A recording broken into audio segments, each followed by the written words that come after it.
now. We are just 4 minutes behind schedule. I think we can just start while others join us. And as usual, permit me to record this so that those that are joining us late will be able to benefit from it also. Thank you so much. Yes, Sam. Mr. Wells, I leave the floor for you now. Thank you. Okay, now, greetings to everyone in today's section. My candid apologies. Yesterday was actually a flop simply because I was not home and I was very far from my base and all. So I had issues with network and all. And coming down to today, I don't understand 4 p.m. was actually the time, but in between the time also I had a delayed flight schedule and that also impounded into our time. My candid apologies to all of that. So, in getting started today, I think we had something so amazing. Like, we had topics that are actually a real true concern to everybody in the traveling space, to those who render services to clients, to those who are consultants, and to those also who actually want to explore for the get to see how where they can put to use some of the knowledge they're putting or getting or acquiring from those platforms. So once again now, a big welcome to everyone who actually made it down to today's section. And my sincere apology for all of the postponements, the classes not hold, sections not holding, and all. I candidly, sincerely apologize. So without much ado now, we are going to delve into what we have today. And today we actually have so much to the topic, so much to the section to discuss. So I don't know if what you guys are having is the same thing I'm having here. The first priority on our list is study abroad programs, where we are going to place emphasis on how to go about them, as well as just dev leads on study abroad on loan. Now, after that, now we are Now going we to look have at packaging tours hello because Sam. tours actually. Can you guys hear Okay, me? yeah, because yes, sir, we can hear you. We had the Okay, IATA, great. another Now, aspect that we are supposed to start with. So we think we should start with the main thing. I know most of going through the recorded videos of the past classes. So I think it's just going to be mostly the okay, that's practical. I just okay. want to believe that everybody has gone through it.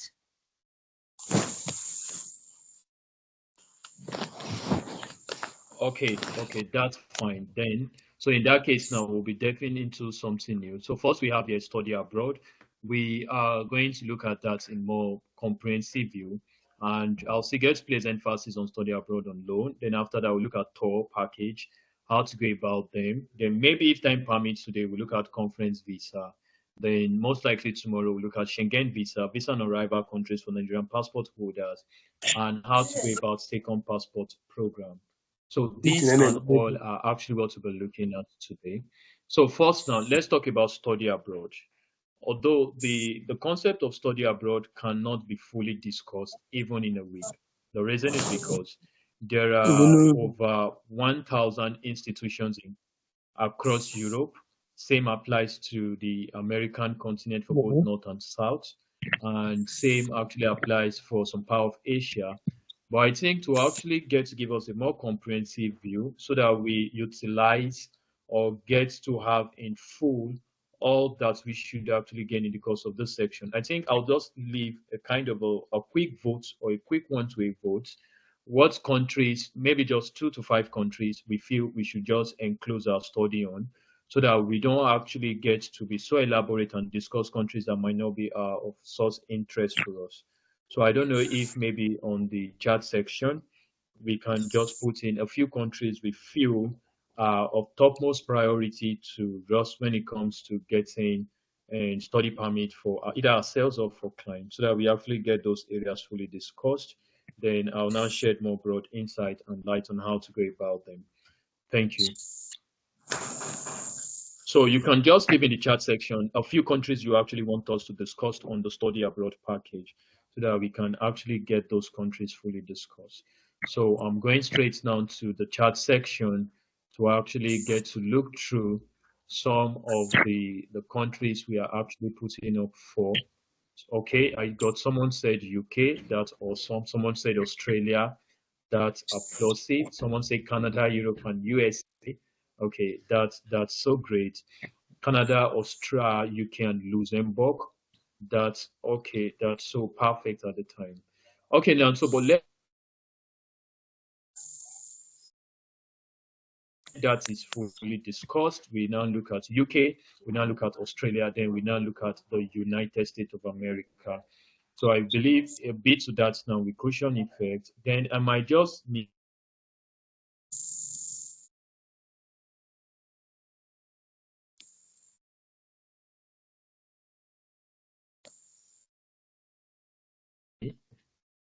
there are more persons voting for Germany. So we might look at Germany instead of Luxembourg. So let's get started with Canada. So at first now, what we'll be looking at today is study abroad in Canada. Then we are still going to look at loan options, how you can actually explore loan options while trying to get students to come to Canada or while trying to get yourself to Canada. So we are going to be looking at all of that right away. So just like our manner is, there's going to be a giveaway. Let me get to say something. In the course of this section, when it comes to study abroad on loan, there's actually something that is very, very cogent, which is the ITIN, especially for those who are not in the United States, who don't actually have the United States green card or who don't actually have the SSN. Now, there's something so important called the ITIN.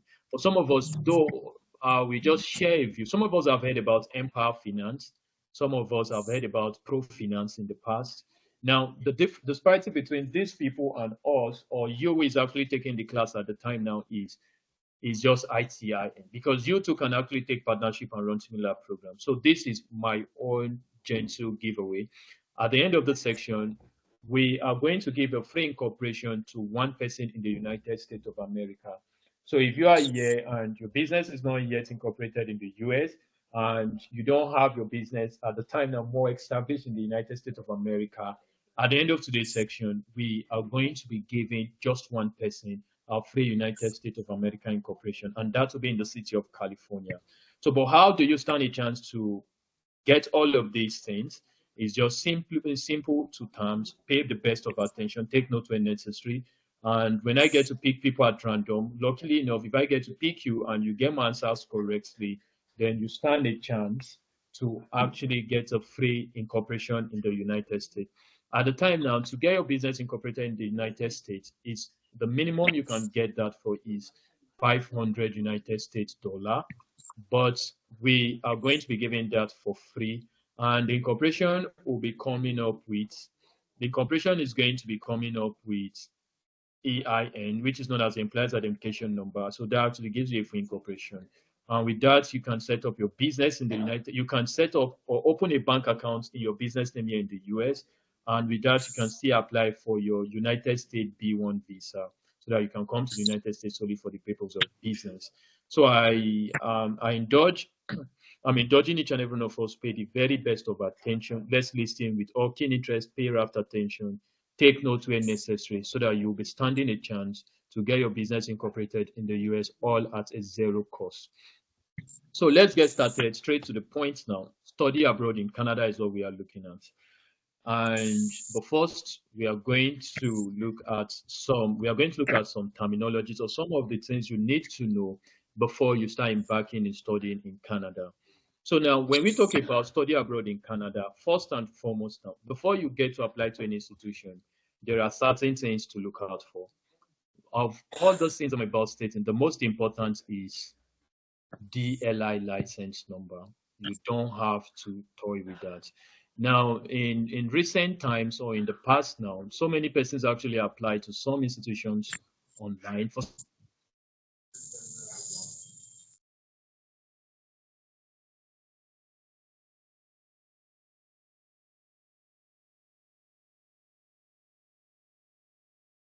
license of most persons in most varsities in British Columbia. And that attempt now led to the introduction of the provincial attestation later. So the first thing to know is, or the first thing to do is, before you get to start applying, before you get to apply, Get some money, man. What are you listening?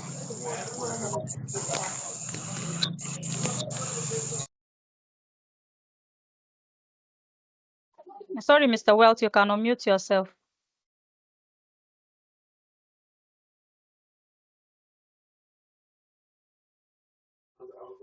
Okay, now great. Now I stated an instance before you actually get to apply for any institution of varsity, be it college or be it private or public institute in Canada. The first thing to look out for is their DLI license, and I'm going to give a little bit of instances on that, and we are still going to verify some varsities or some institutions if their license are still binding or if their license has been revoked. Because earlier this year, sometimes in January, the government of Canada revoked the license of most of the varsities in British Columbia. So students who were actually studying in those varsities need not continue their programs. And that was actually a bad omen. And beyond that, also now, we also have to look out for some scammage website because sometimes scammers could clone some of these varsity websites. And upon cloning them now, they start giving admission, people start paying tuition, only to get to find out that these institutions don't exist. So the first thing to note is before you get before you get to start applying to any school in Canada, the first thing to look out for is your DLI license. So if a university you are trying to apply for does not actually have DLI license, then in that case now, you to some extent might lose all of your money. You won't get a study permit to come over to study, and you might not get provincial attestation data. So that will actually put all of the effort to time, finances, and all to the drain. So first and foremost, before we actually get to apply to an institution, the first thing to look out for is if that institution actually have DLI number. So I know someone will be asking, what is DLI number, or how do I go about checking the DLI number? The good thing about online application when it comes to government of nations is basically at the time now, all the information you need, you can actually source that out from the government website. So right now, we'll be going over to the government website to actually get to see a few of the universities that are recognized and their DLI license is still valid with the government. But before we do that, first thing to notice, before I apply for an institution, the first thing to look out for is the DLI license. So you have to check through the institution I'm about applying for, do they have DLI license? If they have DLI license, then that is actually a good one. Now, once they have DLI license, you're actually in good hands. That shows that you won't lose your money, you won't be scammed. But outside having DLI license, following the introduction of provincial attestation data, most varsities in Canada don't have or can't issue provincial attestation letter, which is popularly known as PAL, until March 2025. We get that now. So another thing to look out for is if a particular varsity has DLI license, you have to check if they can give you provincial attestation later. Although vis-a-vis, the provincial attestation letter at the time does not apply to people who are going for postgraduate program in masters or doctorate degrees. But for people who are going for diplomas, bachelor degrees, post-baccalaureate programs, baccalaureate programs, a provincial attestation letter will be needed. So let that be enshrined in our minds. Outside the LI license, I have to know if the varsity can issue PAL. The only varsities at the time in Canada or post-secondary education in Canada that can issue provincial attestation letter is only public or government-owned varsities. Private varsities at the time can't issue that license. So at the time of making application, if they have DLI license, the next thing to look out for is, can this varsity give me a provincial attestation later? If they can't give a provincial attestation later, and you're actually making or putting application for a bachelorate degree or a diploma or a baccalaureate or a post-baccalaureate program, you won't be able to actually get your study permits because study permits will not be issued without the provincial attestation later. But slightly sometimes in June, some private varsities were given provincial attestation license, so they can actually get a provincial attestation later on your behalf. And one of those schools we are going to be looking at is the CBU. CBU is actually a university somewhere in Canada and is situated in Sydney in Canada. So CBU is a private varsity, and at this time now, they have gotten their provincial attestation later. So a few private varsities at the time have gotten their PAL license to issue provincial attestation letter on behalf of the government or the province where they are situated to their students. but some have not been given that license. Now, the next thing to also look out for, I don't understand, coming from the African continent, the sole reason why we make applications, especially for study abroad, is simply not because we want to study. Neither is it because we want to acquire knowledge. It's because we want to use that as a migration route. So now you should also get to know that not every varsity in Canada can give you a PGWP. Not every varsity in Canada can give you PGWP. So you should know that. Now, when I mean PGWP, I mean post-graduation work permit. Now, post-graduation work permit, what it simply means, at the time when you are actually done with your program, now some varsities can't give you PGWP, while some varsities can. So you also still have to look at, can this varsity in question give me PGWP, which is the postgraduate work permit. So if the varsity can, then you're in good hands. But if the varsity cannot, then at the completion of your program, you have to come back to your home country. But thank God for this section, because we are going to see how we'll cushion for all of these challenges. Even if the institution does not have PAL, can I still study? Yes, you can. There are still ways to go about them. If the institution at the time now will not give me postgraduate work permit, what do I do? Yes, there are 1,001 things you can still do to stay in Canada even without a postgraduate work permit. So these are some of the things we should remember. Now, first I said, before I get to apply, the first thing to check is DLI license. DLI license is very important. So I will show us all the varsities in Canada. A few times, some persons will say, how do I know a particular varsity that I will apply to? Instead of just junketing around or juggling Google through Google, trying to search and all, or making inquiries or asking third parties, you can get all of this first-hand information directly from the Government of Canada website. You'll see every varsity and their DLI license. And in the course of this section, we are going to see how to verify them. And beyond that, also now you'll see varsities that can give you provincial attestation later, which is the new policy for approval of the study permit. And you also get to see varsities that can give you postgraduate work permits. So all of that will actually be looked into. Now, before we delve into that now, let's just get to talk a little bit about reasons why you should study in Canada. Now, one among viable reasons why people should come to Canada to study is one, high quality education. When it comes to educational standard, Canada has actually better varsities with top ranking when it comes to universities and colleges globally.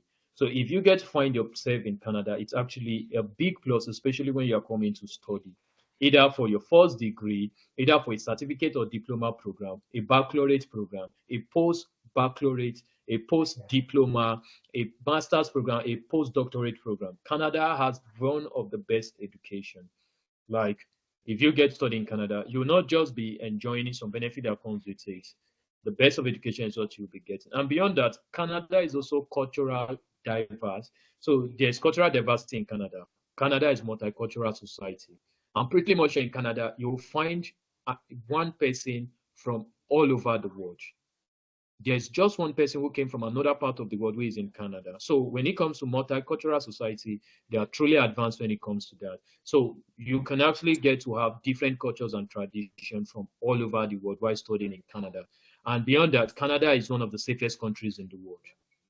Unlike the US here now, I don't understand government are putting measures to cope for some of these things. But sometimes people are sometimes victims of stray bullets, killings here and there and all of that. Even I could say outside insurgency in some parts of African continent, there are more recorded killings in the US than even in Africa.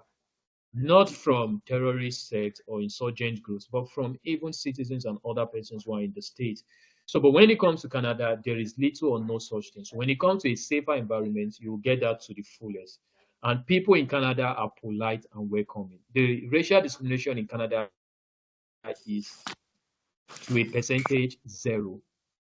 So it's not a place where you get to study and begin to suffer from some sort of racial discrimination. As some part of Europe, like United Kingdom, or even if you are studying in places like Dublin in Ireland, there are so many racial discrimination in all of those places.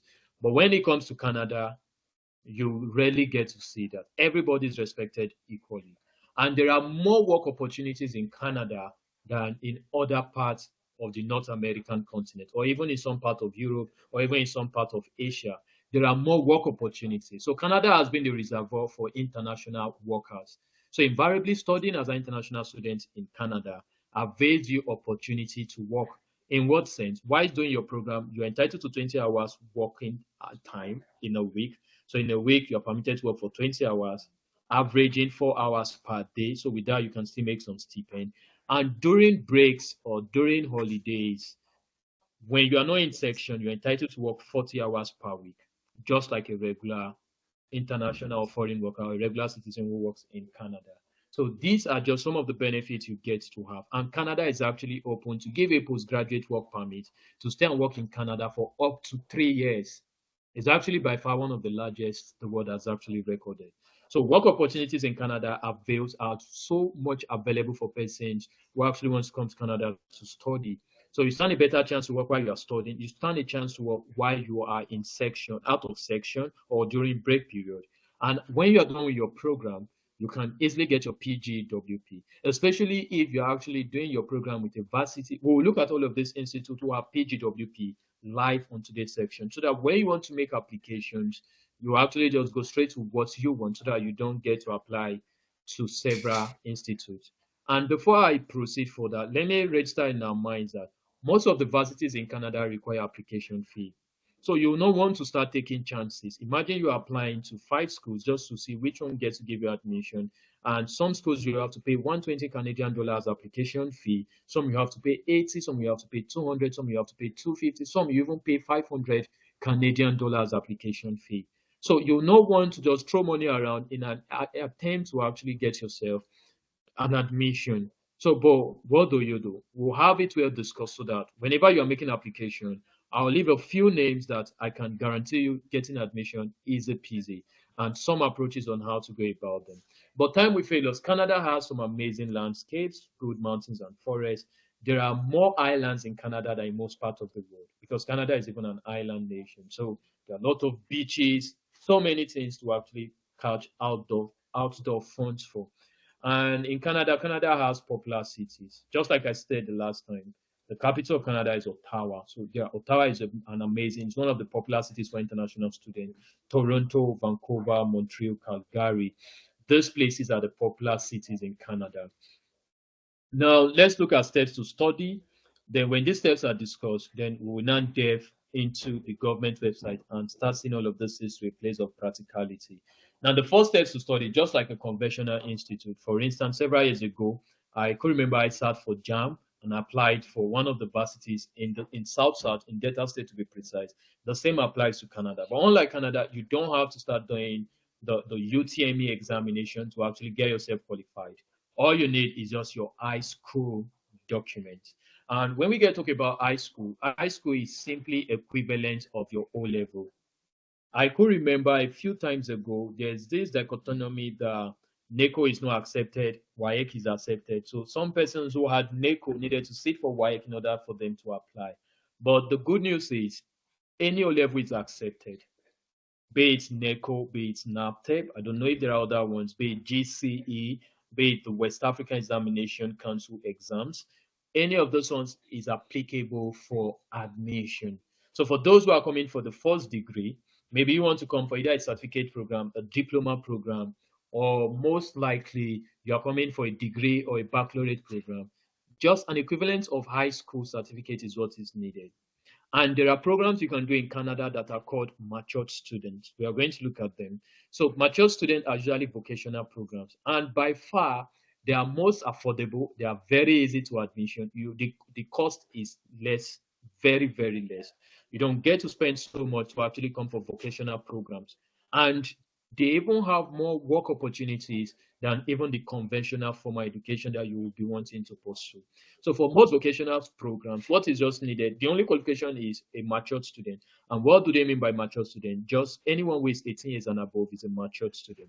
And if you are between the range of 22 and 21, you are even a very good fit for this kind of programs. You don't need any form of qualification to actually get to apply. You can actually get to come in either ways. Now, other things to also remember before we talk about application is some of us must have had instances where they will be asking for English proficiency exams. And when we talk about English proficiency exams, tests, language proficiency tests, we're talking about the likes of IELTS, we're talking about the likes of TOEFL, TEP, and others. But now, these exams are only applicable for people who never got to learn or acquire any form of knowledge, either in a francophone country or in an anglophone country. When we get talking about francophone in this view, we are simply talking about countries that speak French. You get that now. So if you actually acquire any form of education in French, you don't need the IELTS for most schools. But there are exceptions to this, which I'm going to see put a clause to. You don't need the IELTS, neither do you need TOEFL or any of those language proficiency tests. And if you're an individual or an applicant or a student or someone who actually wants to come study in Canada and you actually acquired any form of knowledge in English language, you don't still need the TOEFL or any of those language tests or language proficiency tests. The reason is because vis-a-vis now, Canada actually have two major languages. That's why it's by far one of the best places to be, English and French. Those are the major or the most common languages spoken by Canadians or people, international students who get to come to Canada.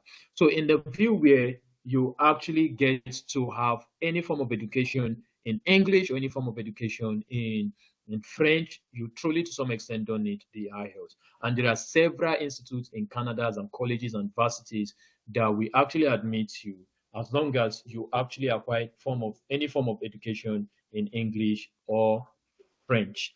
Now, it should also be noted that there are some standardized tests to be taken.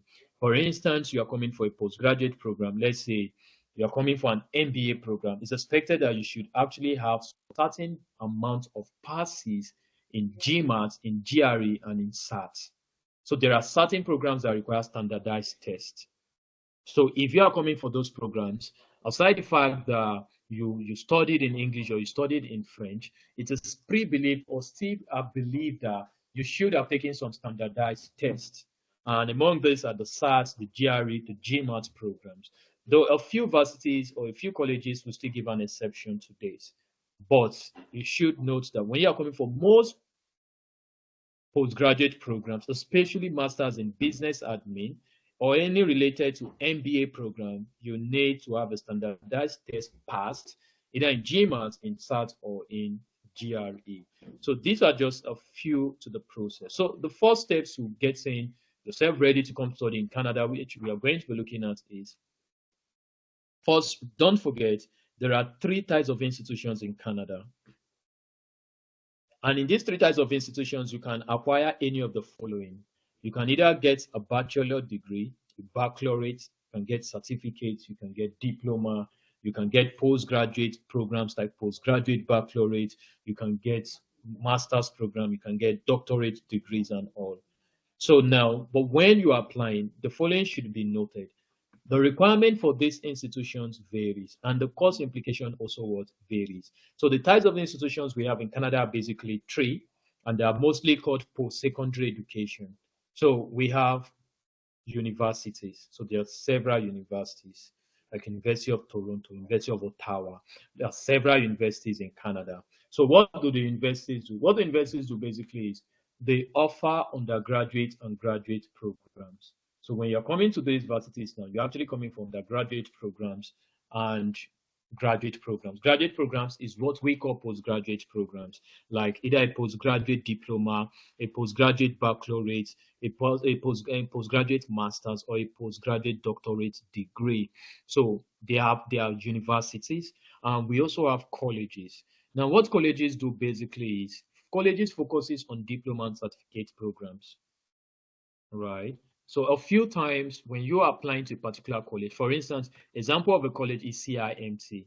CIMT is a college. So when someone is applying to CIMT, for instance, what you get basically is you are either coming for a certificate program or you are coming for a diploma program.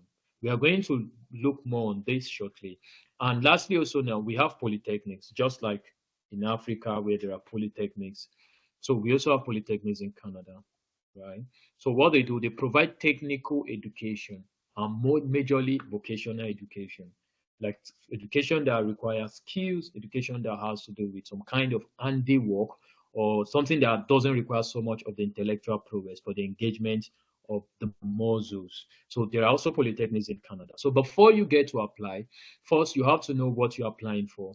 Are you coming for a bachelor's degree? Are you coming for a master's? Are you coming for a doctorate degree? Are you coming for a baccalaureate? Are you coming for a diploma? Are you coming from a certificate? And you agree with me, if I'm to apply for a certificate program, then colleges should be my target. Example for that is CICC. We're going to look at all of these things. Now, when you know what you are coming for, the very next thing to look out for is what program do you want to study in these places? The most popular programs in Canada are STEM. When we talk about STEM, we're talking about science, technology, engineering, and mathematics. And they have programs around business and management. They have programs around health sciences. That's where you get the medical field. They have programs around social sciences and humanities, as well as environmental studies.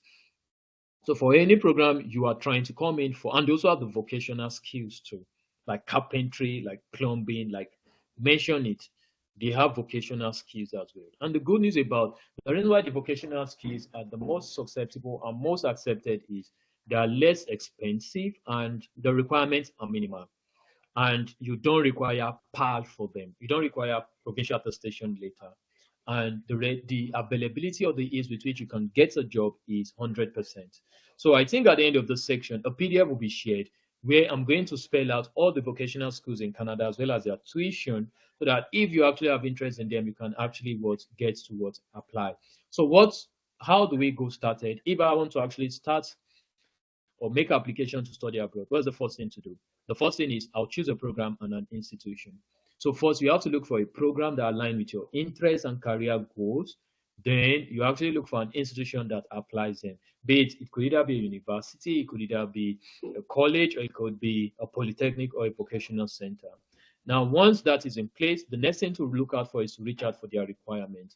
What are their requirements, or what do I need to actually apply for XYZ course? For instance, I'm coming to read, let's say, chemical engineering, for instance. Fine. Since I'm coming for chemical engineering, it's most likely I have to go to university. So which university offers chemical engineering? So you have to put that in place. After ascertaining that university can offer you a PAL for first degree programs, and they can also to some extent still give a PGWP, but PGWP is not open to first degree programs. They are not open to undergraduate programs. They are only open to graduate programs, which is known as the postgraduate. But in the case where you are doing an undergraduate program, how do you intend to stay in Canada? That will still be discussed. That's what we call the exchange program.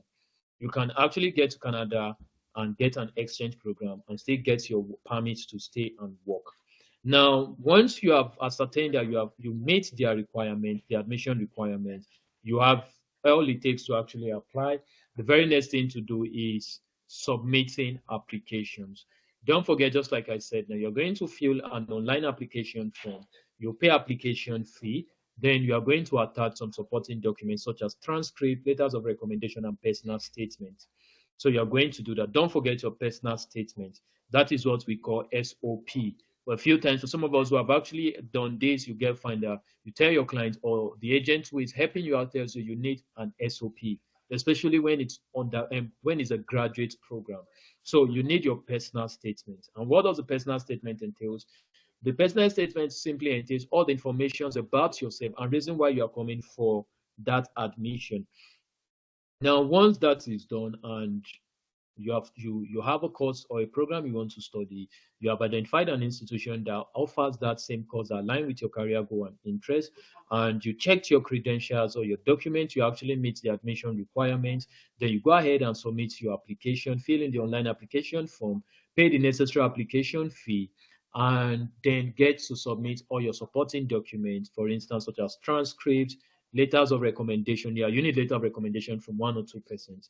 But there are still a few persons, there are still a few varsities where all of these things will not be needed. And we are going to do a practical in the course of this section. Now, you now need your SOP, which is also known as your personal statement. Then once you are done doing this now, then successful applicants will receive an offer of admission.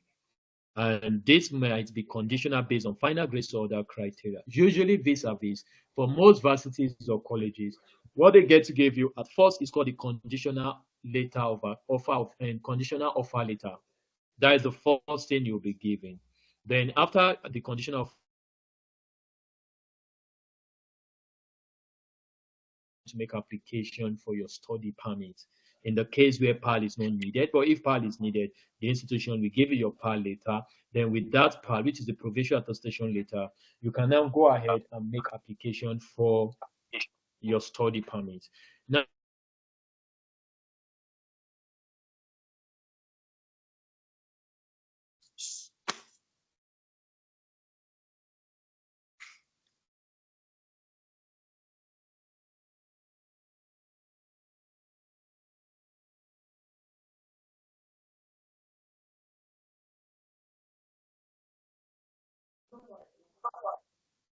hello, can you guys hear me now? Yeah, we can hear you now. Before. Okay, yeah, great. Okay, thanks so much. Now, I said the next approach is the study permit. So when you have gotten your letter of acceptance, then the next thing to do is to head over to the Canadian website and apply for your study permit. Now, let's look at the steps on how to go about that before we now go to have our practicals. Now, applying for a study permit is easy peasy. All you need is apply for a study permit from Immigration, Refugee and Citizenship Canada, which is the IRCC. So you go to IRCC and make application. So when you make application with IRCC, we'll get stuck a few about that. Then we'll see how to go about that. And with that done, you will be able to see how the entirety of the system work. Now, before you make application to IRCC, now what do you need? You need the following. First is the proof of acceptance. The proof of acceptance is your letter of acceptance, right? You must have your letter of acceptance. If you don't have your letter of acceptance, there's no how you can apply for the Canadian study permit. Now, the next is your proof of financial support. And this has actually imposed a great challenge. Today now, for you to actually apply to a Canadian institute, you need a proof of financial support. And those things goes beyond 20 million Nigerian naira by whatever exchange rate Naira is exchanging for Canada today on the I and E window. So you need a proof of financial support. Then your passport, apparently you must have that. Then once you are done with that now, you need police certificate in some cases, which is known as the police character certificate. So you have to go to some designated police station, reach out to their DPOs, then you'll be given a police character certificate ascertaining that you don't have any association or involvement with crime or anything that has relative to terrorism. Then, and you also need a medical exam. And basically, it has always been for TB. So you have to do your TB test, COVID test, and a few other ones. Then after this is done, your biometrics, you have to go submit the application, schedule an appointment with VFS Center, and go down for your biometric. Then you now wait for your permit to be sent. Usually, the study permit is valid for the length of your program. What do I mean?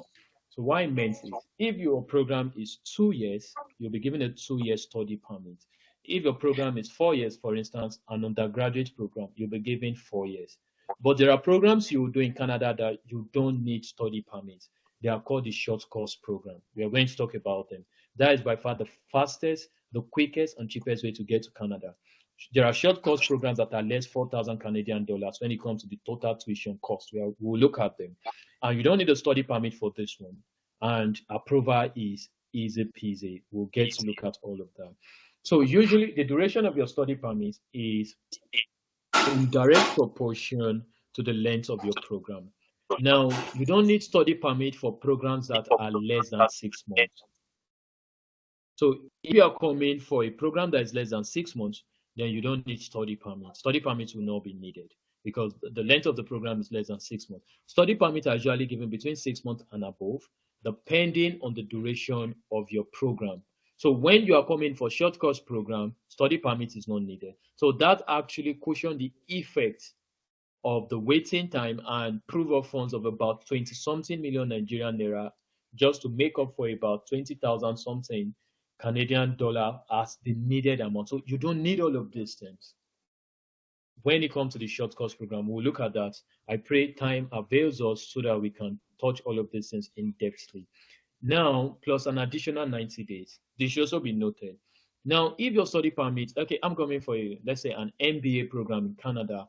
My program is 2 years.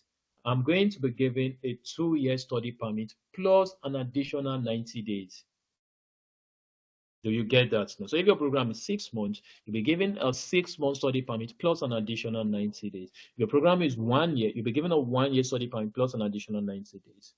Right? So that should also be what noted. Relatively, the cost of studying in Canada on average is between 15,000 to 25,000. Living expenses are approximately 10,000 to 15,000 Canadian dollars per year, but this depends on the city. This depends on the city, yeah. Because if you're somewhere in Vancouver, you can't spend 10,000 per year. But if you're in some places of maybe Prince Island or Saskatoon, you can spend that. If you're in places like New Brunswick, oh goodness, you can spend that. But the challenge with those places is opportunities are minimal. So for times you actually want to do 20 hours work time in a week, or maybe when you're on break, you want to work 40 hours. You might not get ample opportunity like someone who is in Ottawa, someone who is in Manitoba, someone who is in Toronto, Montreal, or someone who is even in Vancouver. The opportunities will not be compared to them. And that is the vivid reason why most persons who are in Prince Island, most people who are in Sydney, they are still trying to find their way to Toronto. They are still trying to find their way to Vancouver. Some persons actually came to New Brunswick, but now New Brunswick it's just like a regular community, an agrarian community. So opportunities are not so vast. So when they find themselves in New Brunswick, they start still working their way to come to the city. Don't forget, I actually mentioned 5 major cities, but we won't go over to that. Now, when it comes to financial aid, yeah, most varsities give you scholarship. Many institutions offer merit-based scholarships for international students. So that should be noted. That should be noted. So most varsities will give you scholarship, and some also give some kind of relief aid. Maybe you'll be asked, they'll give you 30% off on the total cost of your tuition. And beyond that, also now, there are Canadian government graduate scholarships, especially the Venia Canada Graduate Scholarship. It's one scholarship that has actually given opportunity to several international students to come study in Canada. So that should also be remembered. But when it comes to study abroad on loan, I know that is actually the clause. I'm going to shed more light on that. Still external scholarship. There's some foundations still give, like the Melinda Gates Foundation gives international student scholarship, and several scholarships are still open, so we can explore them. And there are still some bodies who can allow you to study on loan. A bit that is Empower Finance, but the challenge that comes with Empower Finance is in most cases you will not get it. Now I will shed light on how Empower financing works. Then then I will also tell us how you too can start your own international loan financing scheme.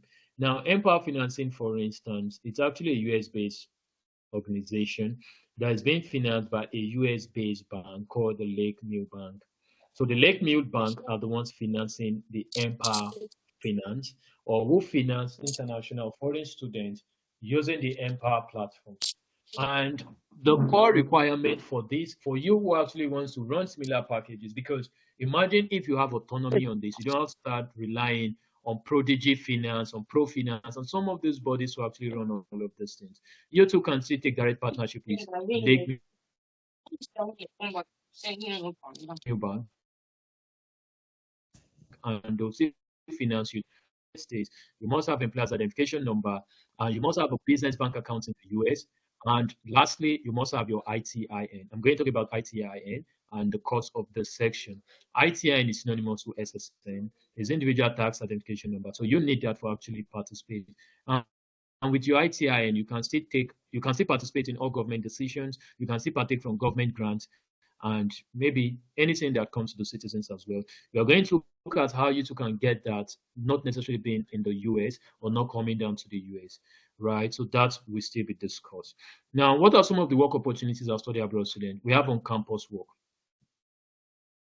So while you're on campus, you can work. You don't need work permits to do this. You can work inside the campus for as much as you want. There are no durations to on-campus work. So what we mean by on-campus work is maybe I'm a student of the University of Ottawa. Maybe there are some openings or jobs, or maybe anything within the university, inside of the university. I can work unlimitedly as long as I'm inside the university. So that should be remembered.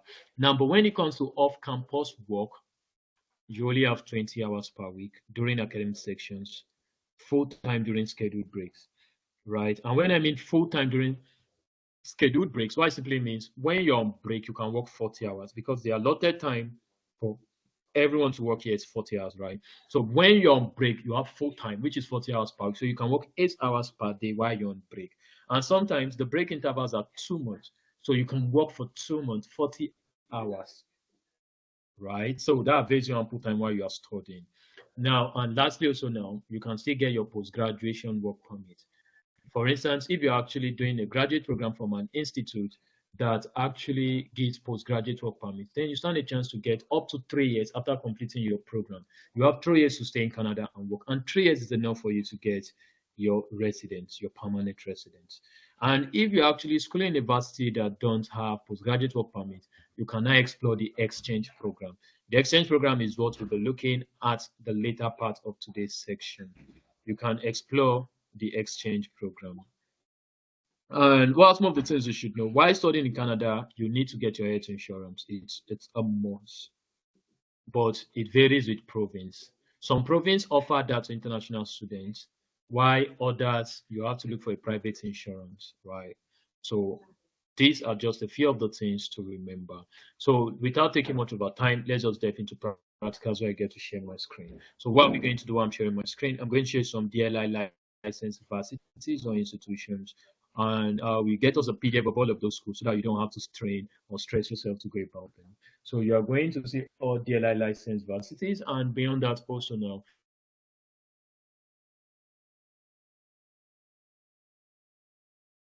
you can see varsities can give you PAL, can give me PAL, XYB can give me PAL, so that you don't apply to varsities that can give you PAL. And you can also see varsities that can give you postgraduate work permit. And in the later part of the section, before we leave Canada to discuss other regions, we are going to look at short course program, which I said is by far one of the fastest routes or the quickest way to actually Canada with little cost, that you don't have to use so much, just little amount or with little cost, you can actually start moving to Canada. And the beauty of the short course program, you can pay at 4 installments, less cost, and in 4 installments, you can actually get to move your way or find your way to Canada. So let me get ready now to share my screen. And with that now, we will now get to look at some of these varsities. So I'm still trying to set up my screen. I'll be sharing my screen shortly. Now, but before I do now, I don't know, maybe just one person should ask question because I'm still trying to set up my laptop. So is there anyone who got a question so that I can just hear your question while I'm still setting up my laptop?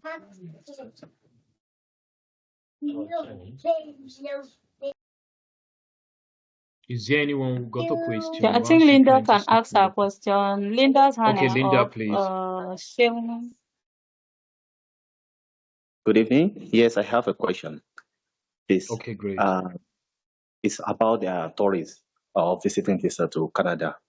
If I want to apply from Nigeria, I'm out from Nigeria. What if I want to apply? Is it good? You know, nowadays in Nigeria, all these agency, most of them doesn't even have anything to give. Only they're after money. You know, some even don't have idea about the traveling, but they just package the document, give to someone to go and apply. Sometimes deny, sometimes work. It's just work like a miracle. But what I want to ask is, what is let me say, like a guarantee to apply for tourist visa for Canada? Is it reliable, or we should try a student or working visa? Okay, now to answer your question, my screen is already set up.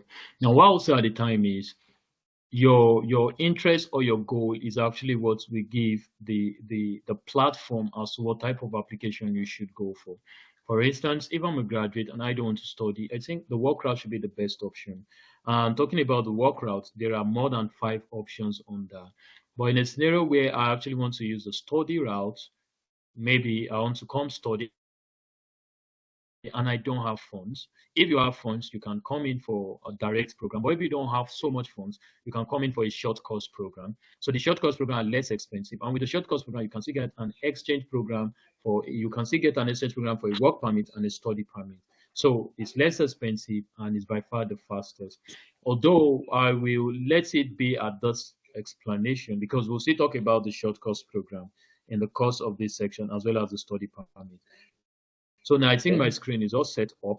So I will share my screen. I believe that during the time I'll be explaining the short course program, you will actually have explicit knowledge. Now, first, let me get to say the reason why we have in this section is to equip every participant to be able to handle their own application as well as that of their clients. So the platform is to actually give you all the information you need to become a juggernaut or to have mastery at your profession as a consultant, as a traveling consultant, so that at every sphere or ramification where your service is needed, you are going to deliver that to the peak of the delivery, not using common sense, not using guess knowledge, or even using third parties. I don't understand. The culture for Africa has always been, I set up an organization, call it XYZ Traveling and Tour, get my CAC, get license, Your get mic a is very breaking, nice sir. office. Okay, can you guys hear me now? Yes, Is yes, it we better can now? hear you. Yes. Yes, yes. We can hear you, sir. Okay, great. Yes, Thank we you. can hear you. Okay. Okay, now in a bit now. We can hear Okay, you. great. We can Now, hear the you. system for Africa has always been, okay, great. For instance, let me cite a practical instance. It's not just the Nigeria thing. Sometimes last week I was in Ghana, for instance. I was in Ghana just to do some appraisal and overview. I go find out that for most persons or agencies in Ghana, the few interactions I interacted with people, because we also have a branch there. So, but I was able to talk with some of that traveling agencies since I also spent 2 days there. I go find out that can't be corrected. Let me say, I can say 60% of them only have these offices, but have third parties do the services for them.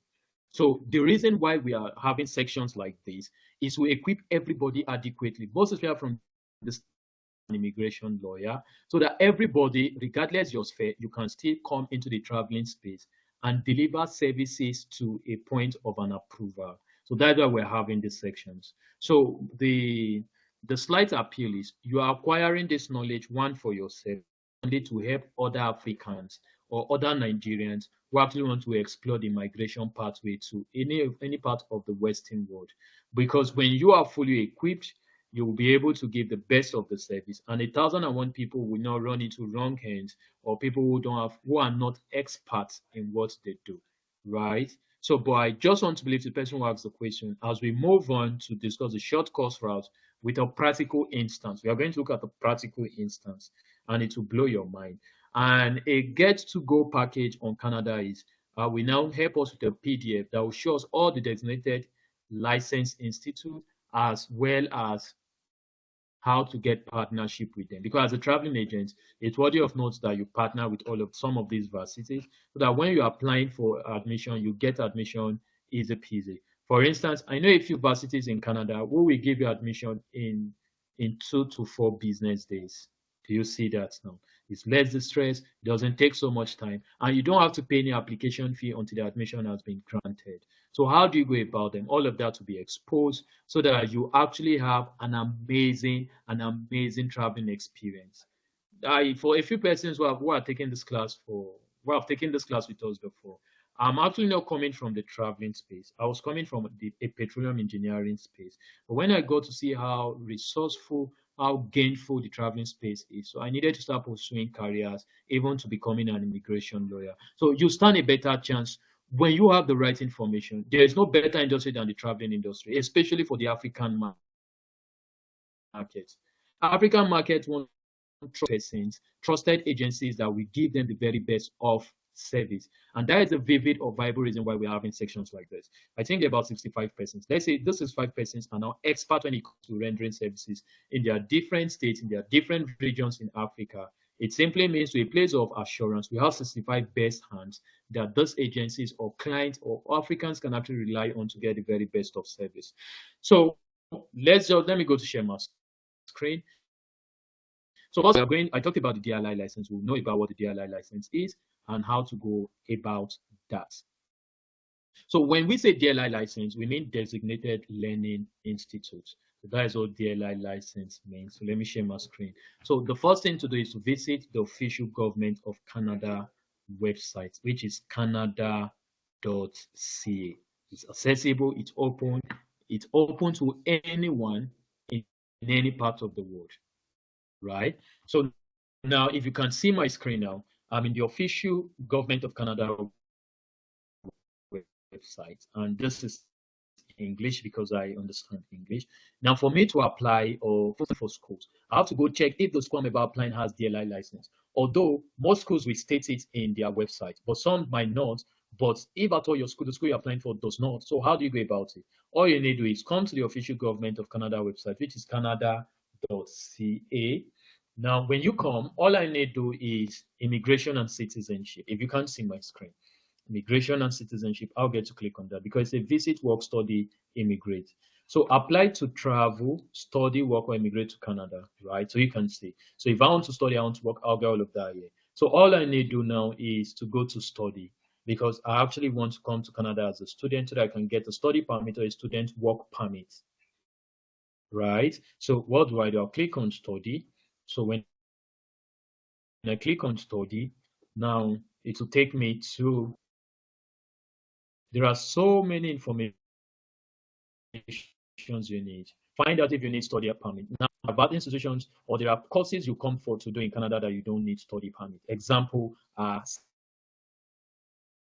diploma programs that are less than 6 months. That's the short course programs coming, and they're less. They are accessible, less expensive, less cost.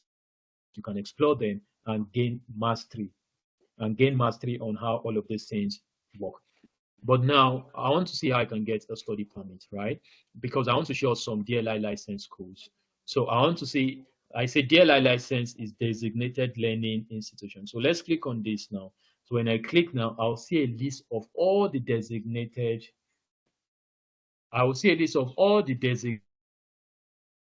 We can't see your screen, sir. I don't know if I'm the only one. learning institutes in Canada. And If you're not seeing it, adjust your phone now. okay, let me share my. I can't see it too. Okay, I don't know if my screen is visible now. It's Yes, I visible. can see. It's visible now. Yes, I can Adjust see with it our on my phones. moment here. Touch the phone screen. You can adjust this. Okay. Adjust your phone. Touch it. Great now. The screen is visible now. I think it's visible now. It's visible now. Okay, great now. Thanks, everyone. Now, watch it. We can't see it. To apply for study permit,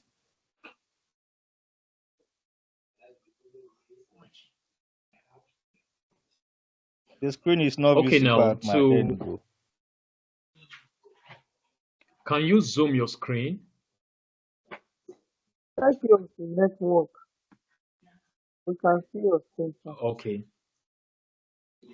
Okay, great now.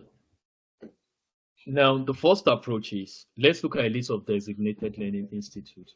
Now, the very first thing to note is, if a particular institution you're applying for is not DLI, you can't get an approved acceptance offer letter, which is not the letter of acceptance, which is the LOA. Now, if you don't have the LOA, you can apply for the study permit. Remember, but the only thing you need later, then you apply for study permit. There's no such thing called study visa, right? I do get to say a few times. Some people will tell you, we have to get your study permit. We have to get your study visa. All of that doesn't exist. There's only study permit, as well as there's no such thing called work visa. What we have is also work permit, right? So it's work permit you'll be given, and that's it. That's it. So now let's look at a list of designated learning institution. Now watch it. To apply for it, you need an acceptance letter from a designated learning institution, DLI. A DLI is a school approved by provincial or territorial government to host international students. So there are certain schools in Canada who don't have this license. So before you go to apply, the first thing you need to do is you have to check the school where I am now. And if the school is not on this list, don't stress applying because you won't get to come to Canada to study. Now, and still don't forget that all primary and secondary schools in Canada are designated learning institutes, although primary are not included in this list. So what is included in this list is post-secondary school. I remember the last time I talked about post-secondary, I said post-secondary includes colleges, include polytechnics, include universities.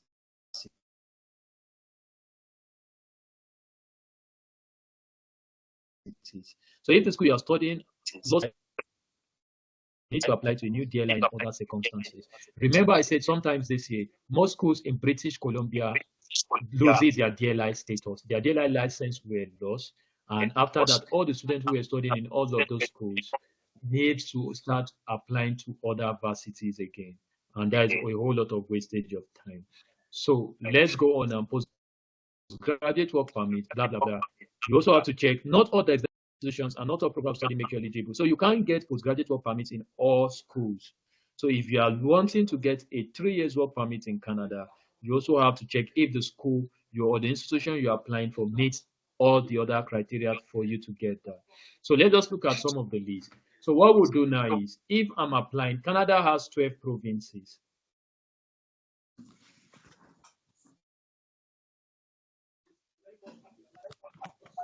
So there are basically 12 provinces in Canada.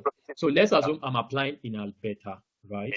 So if you're applying in Alberta, what you need to do is, if the school you want to apply is in Alberta, just select Alberta. Watch me. I'll click on Alberta. So these are all the schools in Alberta. There are 1,670 schools in Alberta. So now you can see, if you can see my screen, ABM College, you can see the city is in Calgary. Postgraduate work permit, no. So from this list, the only school that can give you postgraduate work permit from the first 10 this year is Adventure Aviation. So if you study in all of these schools, whether for an undergraduate program or a graduate program, you will not get your PGWP. And this is their DLI license. So for instance, now, the school that I'm taking now, Adventure Aviation is the only school that can do post. This is their DLI, as you can see my screen. Okay, now let's do a rough start now. We are going to pick a few random universities and check them here to see if they can give us postgraduate work permits or if we can actually get to studying them or not. So I'll be going back to the section now. I'll pick some persons at random. I'm going to pick, if I now, thank you. Okay, now, can you just tell us any university or college or polytechnic you know in Canada? Let's.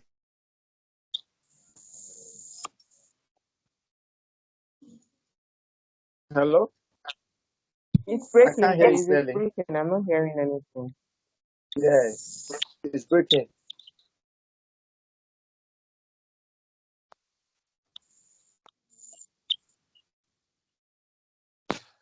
Brandon.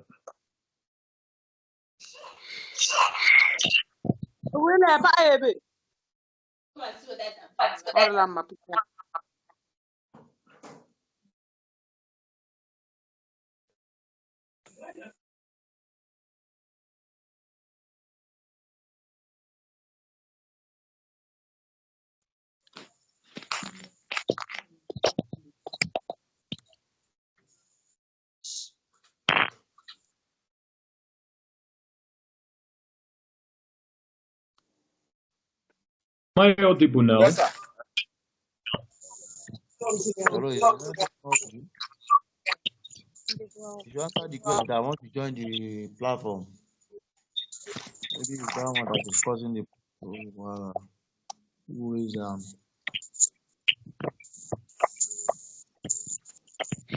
Hello, please admin should check. Kindly I mute think your the mics, please. Mute your The Okay. mics, network is very everybody. bad. Yes, mute your mics. Let's use it to minimize the distraction, please, so that you can come back.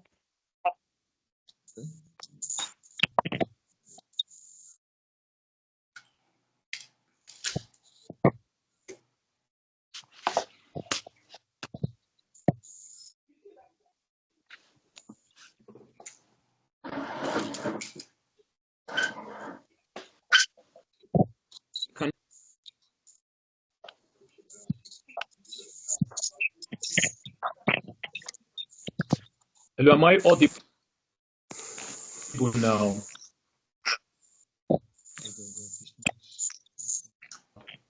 Yes, sir. Not Can you guys hear me? yes. Yeah, just that it's Yes. skipping Yes. sense.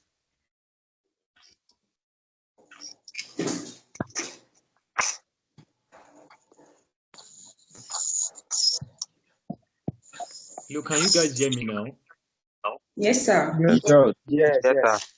Just give him We some can. Okay, minutes. sorry, Okay. my candid apology. Okay, now, okay, great now. So, Fatou Olusegun, can I just get the Sir. university you wanted us to check?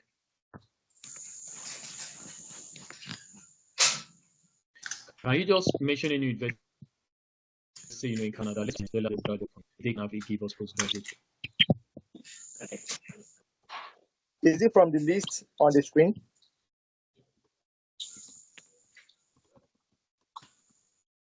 Hello? Is it from the list on the screen? Yes. Hello? Hello?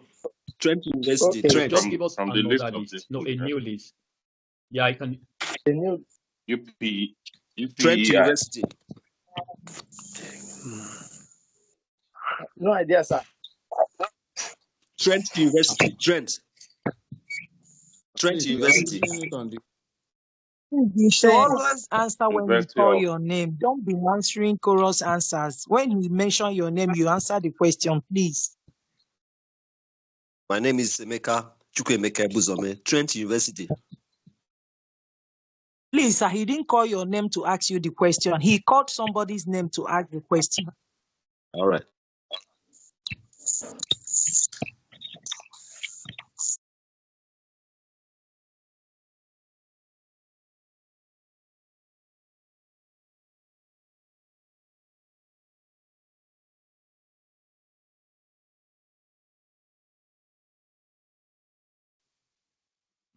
Can you guys hear me now? Yes, sir. Yeah. Okay, great. Loud yes. and sir. clear. Apologies one second. Okay, now, so we want to look at Trent University, right? So Trent University is situated Trent University is actually in Ontario. So let's go check to see if Trent University is licensed. So here's Ontario. Can you guys see my screen? Yes, you can see it. No. Okay, great now.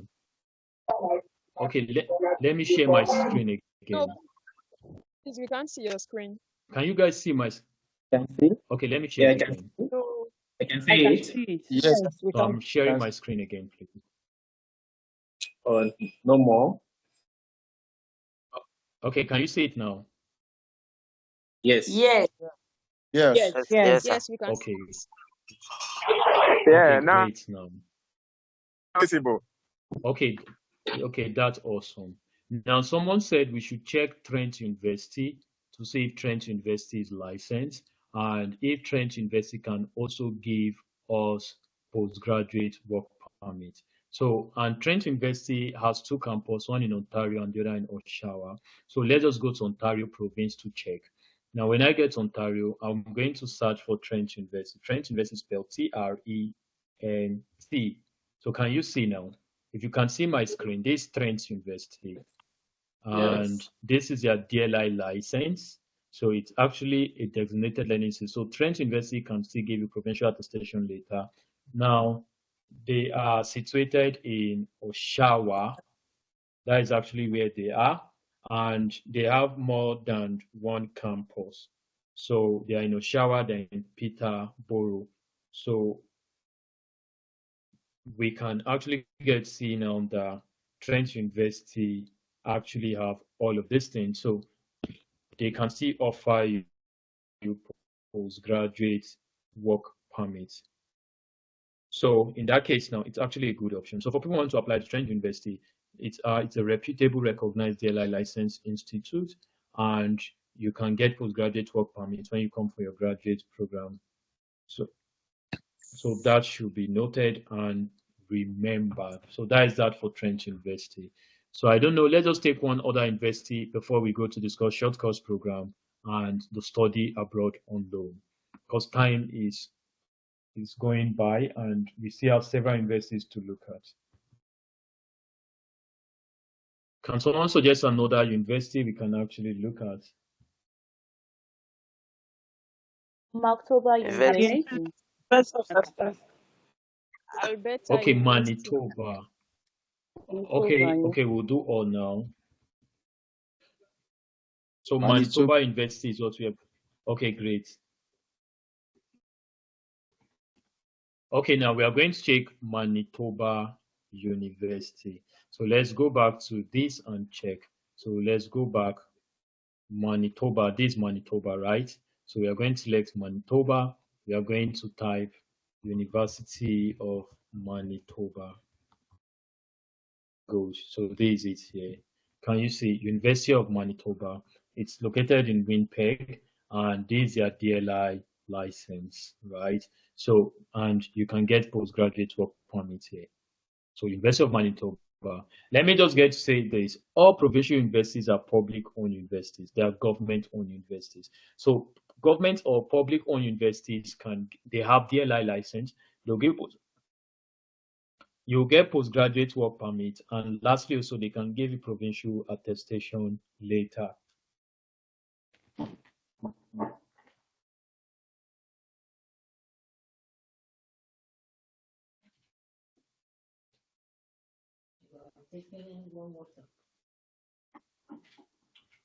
Okay, sorry, I went on a break now. So just like I stated earlier, all public-owned universities have DLI license, so it's most affordable. It's most advisable to study in a public or government-owned universities because you can get DLI license, you can get postgraduate work permit, especially when you are running a graduate program. And I did say graduate program include masters. Now let me get to say something. These are all graduate programs. Postbaccalaureate is a postgraduate program. Postgraduate diploma is a postgraduate program, but you will not get a postgraduate work permit from these varsities. The reason is because remember I stated earlier that colleges offer basically certificate and diploma programs. So when you want to run a post-diploma program, you do that in colleges. And colleges, to some extent, can't give you postgraduate work permit. So people who can give postgraduate work permit are usually vocational institutes and universities that are owned by the government, usually public universities. Upon graduation from a graduate program in any of those universities, you are getting a 3 years work permit to the catch. But if you get to do that from a private university, you will not get that. So next, we are going to look at some private universities. Let's see if they have DLI license, and let's see if they have DLI license and if they can actually give us postgraduate work permits. So one of the schools we are going to look at now is Ambrose University. Let's get to check Ambrose University. We'll check the King's University. We'll check Vanguard College, and they will now get to ascertain if these people can actually give us postgraduate program. So this Ambrose University is situated in Alberta. So let's just get to search for Ambrose. Can you see now? Ambrose University has DLI license. Yes, they can offer you, but remind you they say details. So it means there are still a few things to note. These are the degrees that allow you to get a postgraduate, but time will fail us to actually. So now only if you study any of these programs, that is when you get a postgraduate work permit. But if you study programs outside of these ones, you will not get a postgraduate work permit. So noted, and that should also be remembered. It should be noted and it should be remembered. If you go to run programs, okay, let's go to Ambrose University so that we'll see a list of all the courses they offer. Then you now get to see courses in Ambrose University where you get a postgraduate work permit and courses where you don't get a postgraduate work permit. That's why it's worthy of note that when you are making application, because the agent might not tell you, tells you Ambrose University has, you get postgraduate work permit. But knowingly to you now, there are a few courses in Ambrose University where you can get, and there are other programs where you cannot be given a postgraduate work permit. For instance, now from the list on the Government of Canada website, Masters of Theology you'll be getting, but if you get to do masters in other fields, you might not get. So that should also be what remembered. So I'll just share my screen now so that we'll go to Ambrose University website and we are going to see some of the programs in that you possibly will get and those you will not get. So that when you're actually making application to Ambrose University, for instance, as a case study, you will not be able to get a postgraduate. So I'll share my screen now, and in doing that, I'm going to share Ambrose University. So this is Ambrose University. If you can see from the top of my screen, this is Ambrose University here. So let's just go to academics and see a list of their programs. And from this list of programs, some of those programs comes with PGWP, which is a postgraduate work permit, while some of these don't come with PGWP. An example of that, now, if you look at graduate diploma Christian studies. So let's go to check graduate diploma Christian studies to see if I can get a postgraduate work permit. So if you look at this list now, there's no graduate diploma Christian studies. It's only Master of Christian Studies will give me a postgraduate work permit. But if I get to do a graduate program, if I get to do a graduate diploma, as you can see here now, this will give me work permit, Masters of Christian Studies, but this will not give me a 3-year work permit. So that is just some examples of private universities. Okay, let me go back to share my screen. Let's get to check another university, another private university in Alberta. And we are going to be looking at Vanguard College. Vanguard College is situated in Edmonton. So let's get to search Alberta. Let's search Vanguard. Can you see now Vanguard College? If you can see my screen, offers their Vanguard College license is still valid. They are situated in Edmonton. They have campuses in Edmonton, and you can get a postgraduate work permit, but not on all courses, on a few courses. So that should also be what remembered. So vis-a-vis in a bit now, what we'll do as an extended hand is we are going to send a PDF of all of the schools in Canada, as well as their DLI licenses, as well as those that offer postgraduate work permit and those that don't. So that when you are making application, you will actually have a full head knowledge of the universities to apply to and those not to what apply to, so that you will not be a victim. Because some persons who are trying to come to Canada, just like I stated earlier, are actually coming to Canada so that they can get a postgraduate work permit, at least 3 years to work in Canada. But if you don't get to do a graduate program, and some undergraduate programs also have ways to have postgraduate work permit. That should also be remembered. But if you get to do an in-depth, wider scope study, you'll get to see all of these things, right? So with this now, I think we'll be moving on to short course programs in Canada. I don't know if we'll be having ample or allotted time to talk about study abroad in UK, study abroad in Australia, study abroad in the US, or even study abroad in the Europe with case study using Germany. Well, let's get to talk about the short course program. So when we talk about short course program, they are called short courses program, reason because they are programs you do in less than 6 months. When we say short course, it simply means they are courses you run less than 24 weeks. You get that now. So any course you are doing in Canada that is less than 24 weeks, they actually call short course program.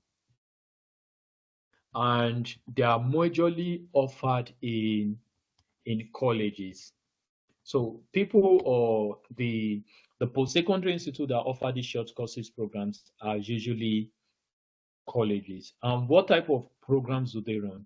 They run certificates programs, they run diploma programs, they run language courses. Some of you don't know that you can still come and do some language proficiency courses in Canada and be given visa to come to Canada for as low as 1,100 Canadian dollars. But we'll get to look at them. But let's talk about the short course program. So when we talk about short course program, what should be remembered is These are courses or programs you do that are usually less than 6 months. Sometimes they are beyond 6 months, but let me put a clause. If you get to do a short course program that is above 6 months, you will need a provincial attestation letter. So these are ways to bypass. For some persons who have difficulties getting provincial attestation letter, this is what you should know. If I come to Canada to do a short course program that is less than 6 months, I don't need provincial attestation letter. Or you don't even need a study permit for these courses. All you need is what is known as short course visiting visa. And these visas are granted readily. So you don't have to take the hassle, you don't have to take the pain, you don't need some voluminous bank statements or POF to tender. You don't need all of that. And easy peasy, you can come to Canada.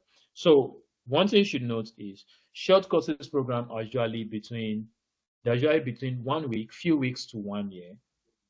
And when you run a short course program that is 6 months and beyond, you need a study permit and you might need provincial attestation letter. But if you run a program that is less than 6 months, you don't need study permit, you don't need a provincial attestation letter. The only thing you need is once you have your letter of acceptance, you can now apply for a short course visiting visa.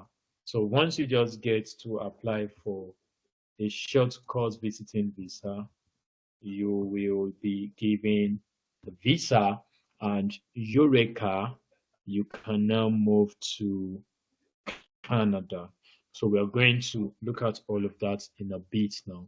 And don't forget, I said these short course programs are usually offered by colleges because they're usually certificate and diploma programs, which could be baccalaureate, which could be post-baccalaureate, which could be postgraduate diploma.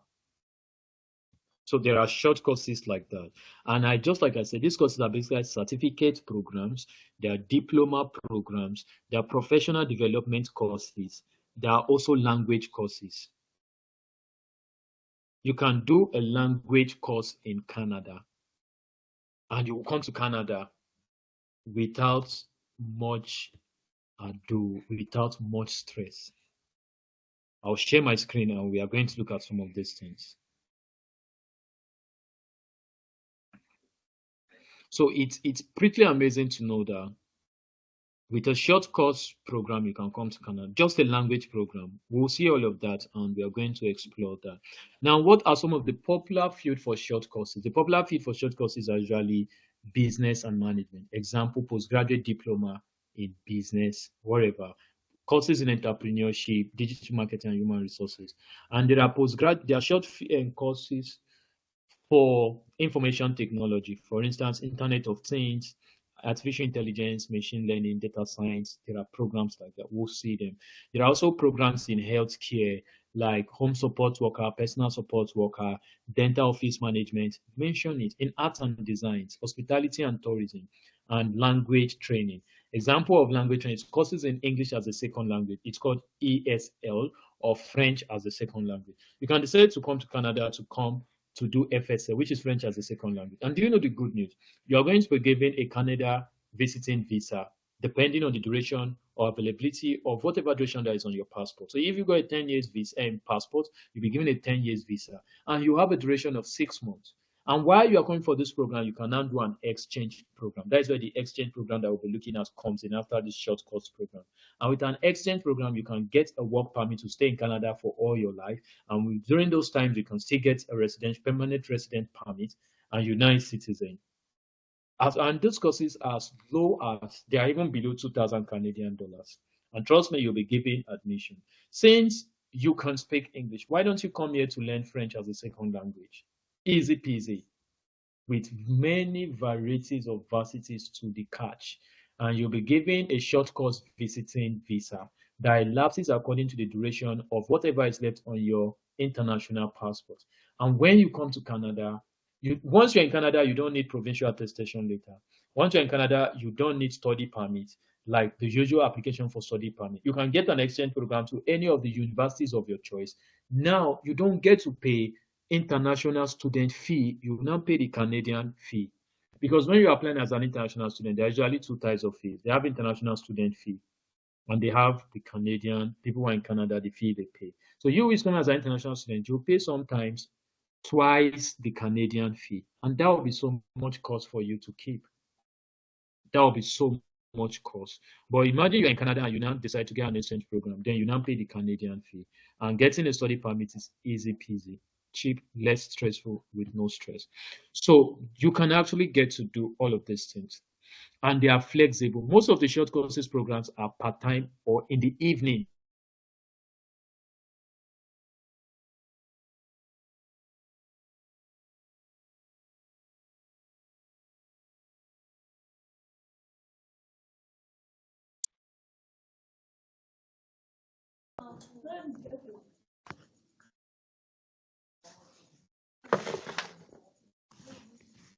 What happened though?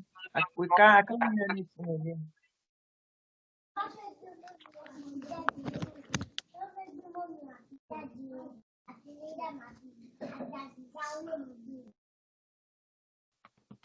Sorry, can you guys? Yeah. Okay, great. Now, I don't know if you guys can still see my screen.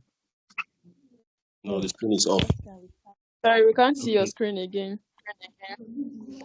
Let me get share my screen. Let me get share my screen. Okay, great. I think I'm sharing now. Okay, now, so those courses, just like I said earlier, they are flexible. They are basically part-time. You do them most times in the evening. So you got 20 hours to work in the day. Now, evening time, you go for these courses. And you can also use them to advance your career. And you can also get network opportunities. Course effect, they're generally less expensive. They are not so expensive. And you have rapid time to complete. So in the case where you are trying to use the study route to migrate to Canada, you can do a short course program for maybe 3 months. That is apparently 12 weeks. And while you are doing the program, get an exchange program or get a work permit. Do you know if you get to come to Canada with a visiting visa and you're able to get a job within 6 months, you'll be given a work permit and you can stay for 2-3 years, depending on whatever permit comes with your job. So it's one of the most accessible, quicker, fastest route to explore. It's less expensive. From the instances we saw, you can even do French as a second language, not so expensive. English as a second language, very cheap to the catch. You can do all of those things. And you have quick completion, say college in private institutions. And there are some universities also who offer them, and language schools, because when you're coming to do it as a second language, there are language schools for that. French as a second language, there are French language schools for that, right? And the minimum requirement for short course program is one, you either come in as a mature student, which is 21 years and above, or you come in with an equivalent of the Canadian high school certificate, which is your O-level certificate in Africa. Those are just the only things you need, just O-level and data page of your passport. Eureka, you are in for the admission. And if you don't have O-level and you're a matured student, you are 21 years and above, you can still apply as a mature student and still be given. So there are no so much admission requirements.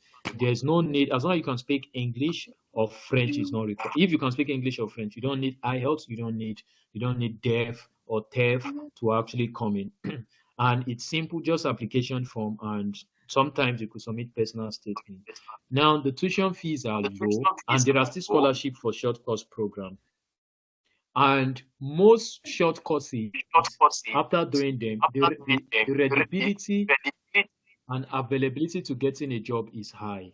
You can easily get a job with short course program. There are many employer sponsorship, because most of the courses that are offered during the short course program, they are professional courses. They are courses that are they are centered basically for professional development. So by the time you build skills in any of these ones, you will now stand a better chance to actually even get an exchange program and get a job. So once you have a short course, once you have your letter of acceptance for any of these short course, the next thing to do is just to go apply for your visa, which is not visa, so you apply for your study permit. But in this case now, it's not a study permit, it's called visa, which is a short course visiting visa. I'll show us that now on the list of the application, that there's something called the short course visiting visa. So that's what you apply for. and you get your visa, so do your biometrics and all. So once you get your short course visiting visa, you can come to Canada. While you're doing your program, you can get an exchange program.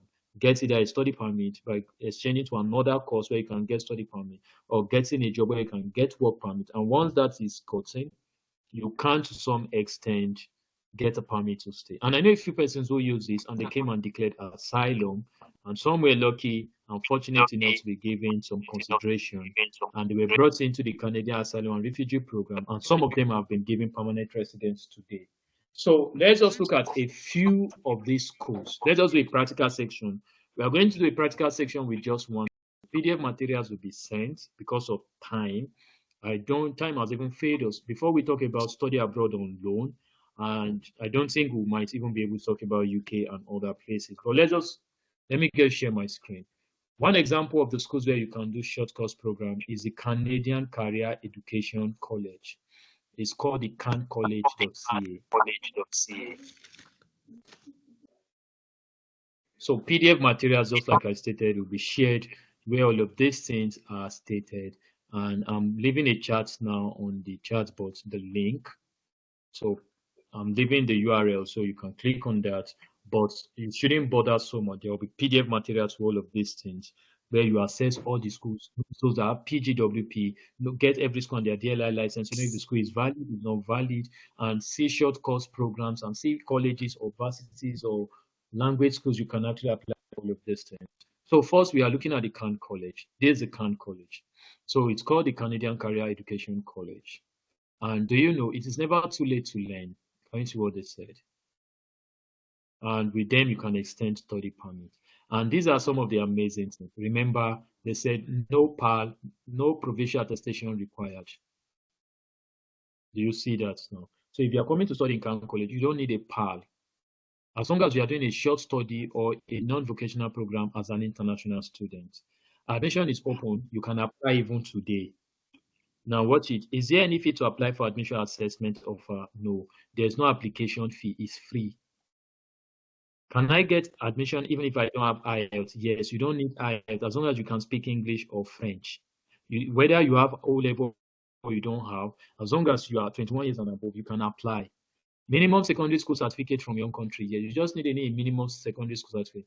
Do I need to send my ECA report, the ECA report to the admission application? Yes, it depends on the offer you are going for. If you have other, it's optional. We can offer alternatives. If you have ECA, it's fine. But if you don't have it, it's fine. You can still come in. Do you have to pay a full tuition fee before admission or visa approval? No. Most of the short courses programs, you only pay 25% of the tuition. Just 25%. Is there any maximum age limit? No. Can I work while I study in Canada? Yes. Can College is one of the perfect places to actually come in. And they also have financial aid and scholarship programs you can explore. You get that now. And you can look at your study programs without pass. So click here. You see a list of their study programs, including English as a second language. It's all available. All you need to do is just for you to come in, apply to any of them that meets choice, and with that, you can actually get it. You don't necessarily need to wait longer time to get PAL, or you start waiting to get a sizable amount of funds or start applying for this and that. All you need here is just make your application. You don't have to pay application fee, and you get what? Your LOA, which is your letter of acceptance. And with your LOA, you can proceed to make application for your short course study visa, and the visa will be what? Granted. Now, let's see some of the short study programs. What are some of the programs you can come do in Can College as for short-term studies?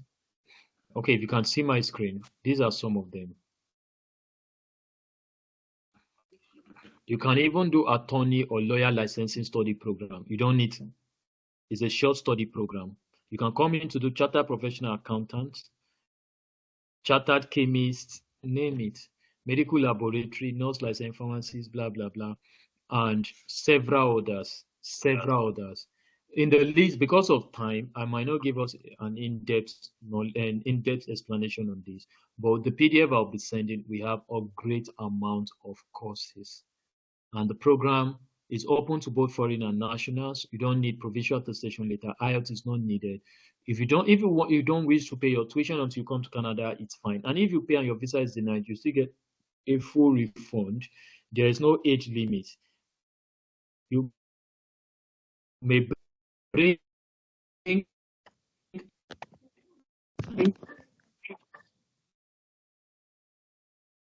your Network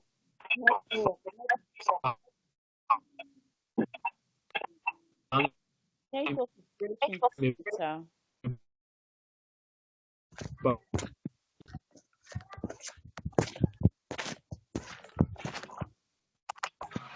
once your visa is approved.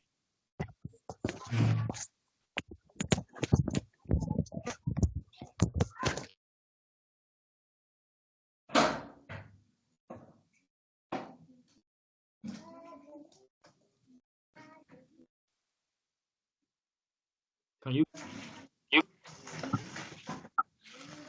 It looks like we are battling with this network again today.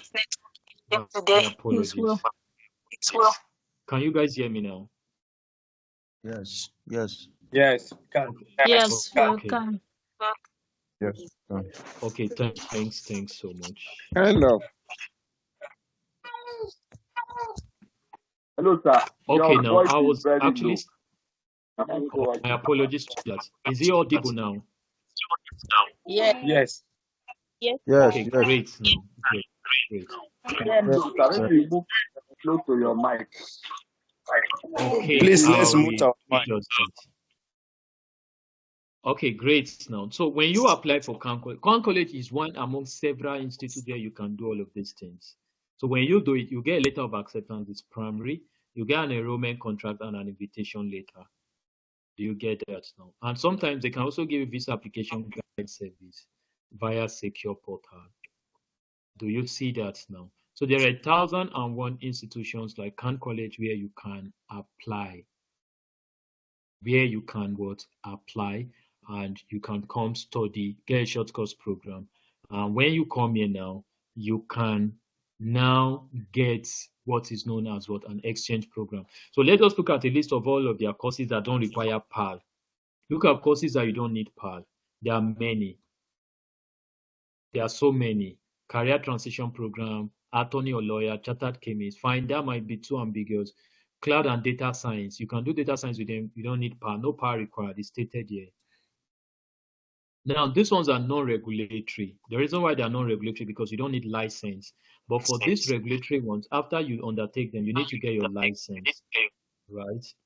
But for non-regulatory, you don't need license. So watch building environmental system, cloud and data science, building code skills development program, supply chain management standards, nation in IT infrastructure, bridging programs, and all. All of those ones, you don't get to require what? PAL. And there are language and credential assessment programs. Remember I said studying English as a second language. You can do English for academic preparation. Domestic and international admission is open. The tuition for this go between 800 Canadian dollars to even 1,200 Canadian dollars, as the case may be. And still don't forget, in most cases, you can decide to pay your tuition when you come to Canada. If you decide not to pay your tuition while you are still in Nigeria, it's fine. Or while you are still in Ghana or any part of the African nation, any part of the world where you are, it's still cool. So when you come to Canada, then you can pay your tuition. So you can do French as a second language, mature student status assessment test, mention it. You can actually get to do all of that. So all of this now doesn't require PAL. You don't need provincial attestation letter. Remember, there's no application fee. You don't have to pay any fee to apply. The application is open. Yours is just go and apply. Make application. Online admission application. Look at it, a click. It will take you to where you will apply.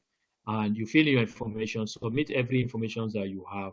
Then from there, you can actually get started. So when you want to apply, let me share my screen. When I click that, look at apply pharmacy. Wherever you feel any course that meets your choice here, click on them and start applying. English for academic preparation, you can click on this and apply. Once you are done with that now, admission will be easy. issue. So the benefit that comes with this section is we are going to give a PDF of at least most of the varsities and colleges, as well as vocational houses and language schools, where you can actually get a short course program and try the application almost immediately. That PDF will be shared. And going by my time now, I think we have less than 20 minutes to bring this section to a close. So before we leave, let me state something. You can see this is their DLI license. It's stated here. So it shows that they are regulated. And if you are not satisfied with this check, just go over to the government website and check for the DLI, just like we did earlier for some of the varsities. You'll get to see them on the government website. And that will now actually save you from applying to varsities or institutions that are not recognized, so that you don't be a victim. So now I believe we have less than 20 minutes to bring this section to a close. So I don't know, at this point now, I will be leaving the floor so open for those who actually have questions. Now, the modalities for questions, you put up your hand. When you put up your hand, then you'll be selected, then you can ask a question, then I'll provide answers. Thank you.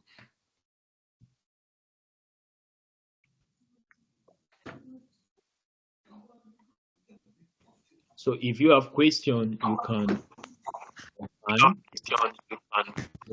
be given for you to ask.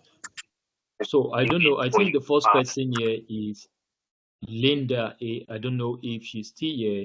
Linda A, can you ask your question? Yeah, good evening, everybody. I'm here. Okay, great now. Evening to you, ma'am. Can you hear me? Good evening. Yeah, I can hear you, ma'am. Good evening to you, ma'am. Okay. I just have two questions. The first one is the regular study route. Do we need IELTS for it? Okay, now can you ask the second question? Then the second one is the short programs. Okay, For ma'am. instance, if you want to do the short programs and you get there after the short programs, assuming you delay in your exchange of program or you delay in your work permit, what happens to you? Are you coming back to your home country, or is there any way to navigate it? Okay, now great. Now, thanks so much, and Mrs. I don't Linda, know if for you are that clear with question. my question. Yeah, I do. The first question is on, just like we look at the short course, there's still the regular study route that requires you to get study permit, provincial attestation letter for undergraduate programs, and for graduate programs of masters and postgraduate doctorate, you don't need that. So now some schools still require you to have IELTS, just like I stated earlier.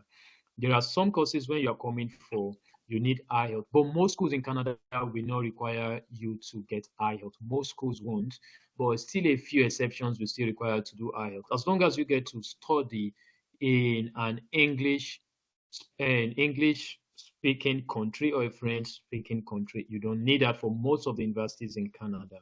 But if at all it's a particular university requires that, then you should go for your head, because that will be stated in the admission requirement.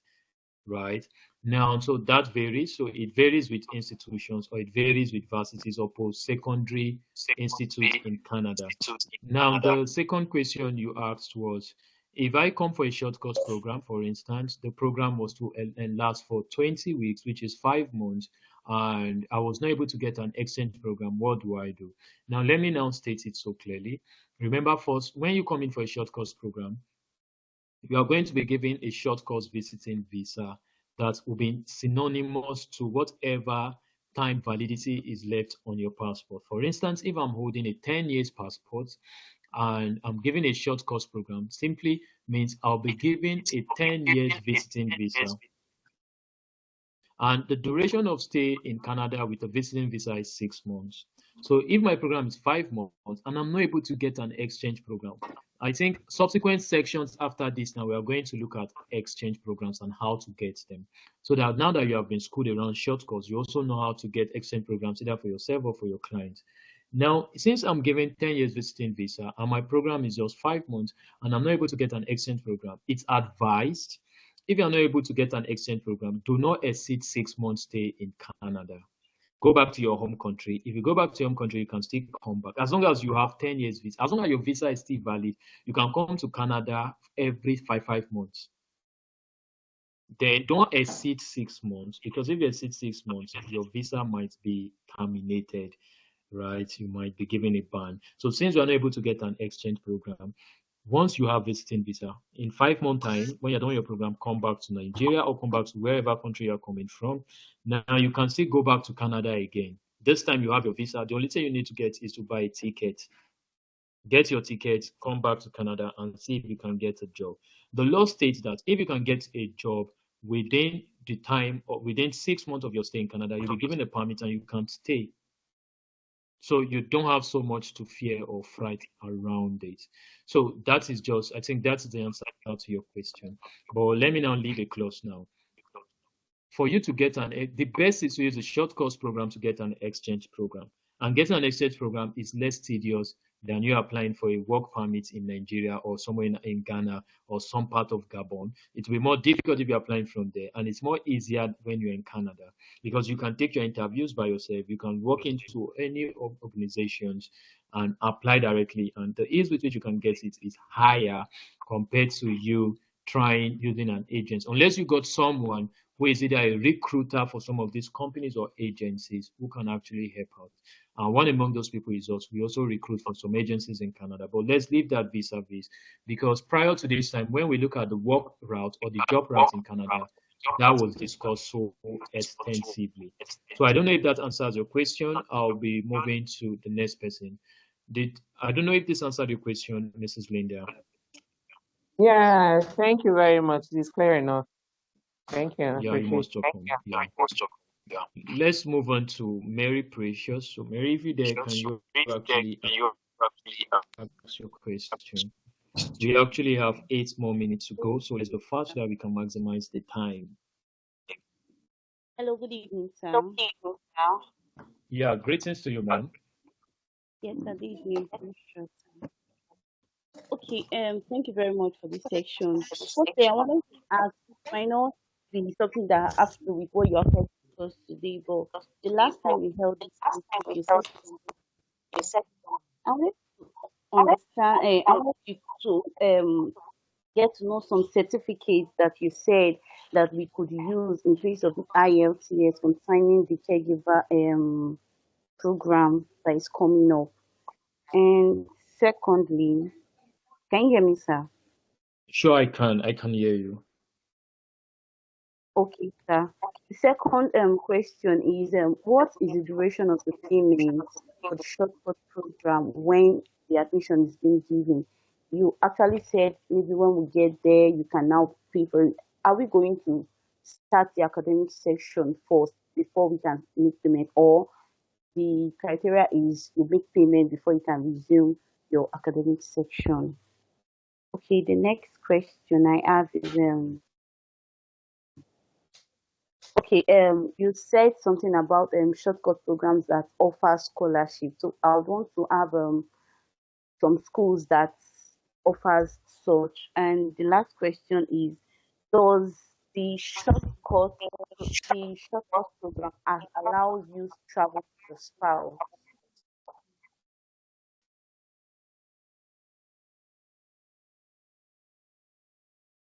Can you hear me? Mary, can you hear me now?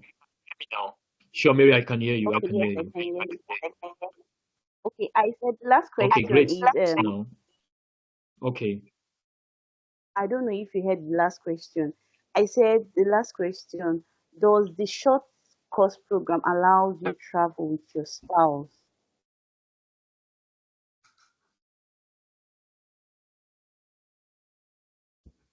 Okay, great.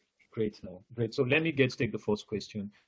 Now, the first question, the first question will not be answered. Just reach out to your admin. They are going to, you'll get answers from them. I'll send the answers to them to some of the courses.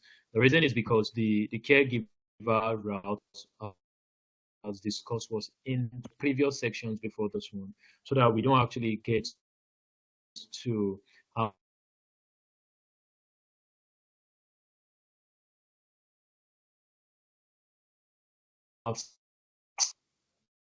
several information data at the time. So just reach out to your group admin, then you get all of the necessary information. Then you pay it fine. As long as you have your letter of acceptance, you can still apply.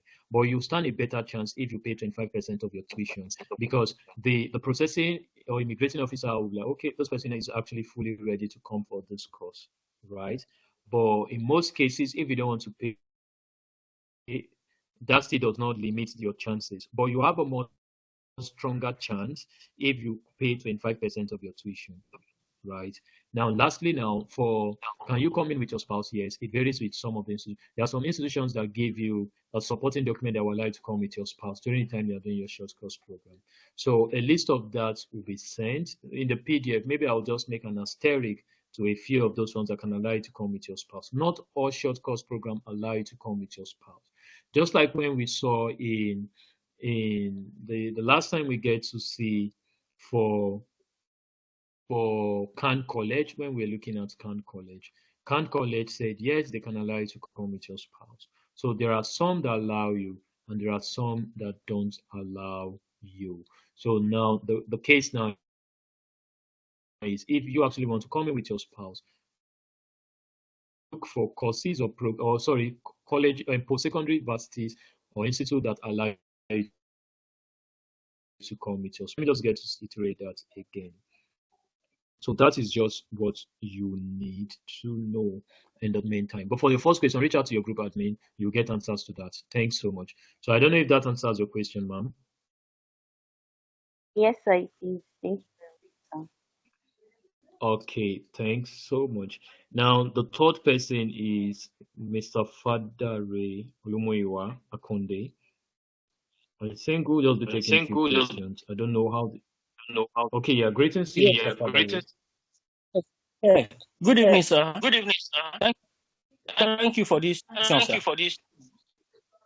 My question is that we're explaining about this.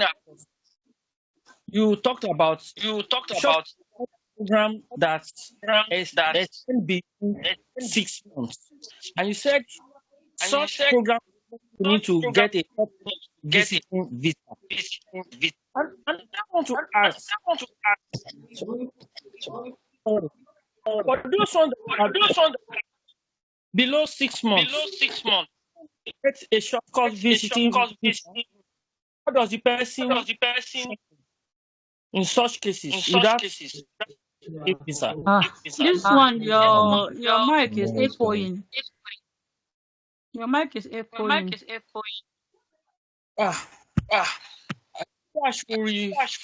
Fadare, can you chat it on the chat, on the meeting chat? I'll pick it up from there. Okay, I'll chat it immediately. Okay, thank you. I think it's better now. Oh, no, I'm doing it.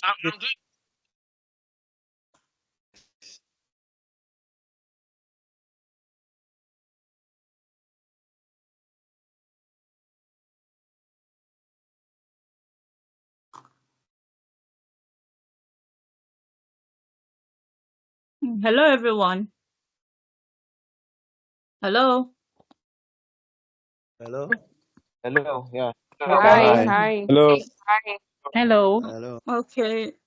These are network. I don't know. Seriously, it's not nice.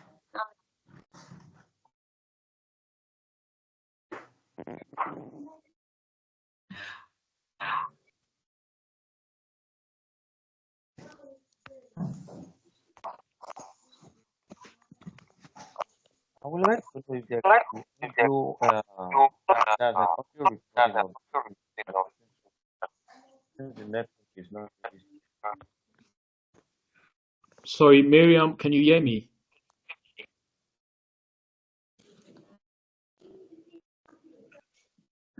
We can hear you.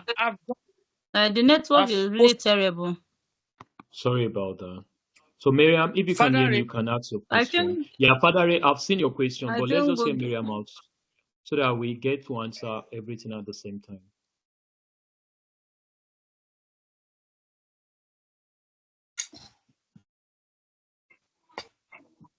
Okay, maybe Miriam is not ready. So let's further a question. Let me get to answer his question.